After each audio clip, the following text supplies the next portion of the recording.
मी शिवाजी पाटील यांचं अभिनंदन करेन।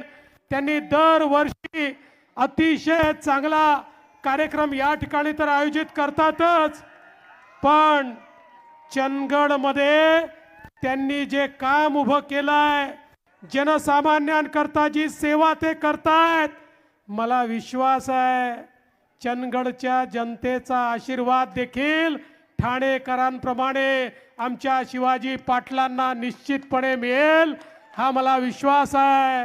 तुम्हाला आहे की नाही विश्वास? मिळेल ना आशीर्वाद? मिळेल ना शिवाजी पाटलांना आशीर्वाद?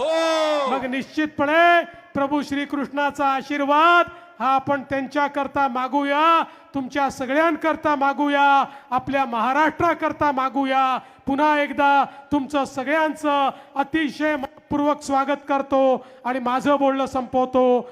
जय हिंद, जय महाराष्ट्र।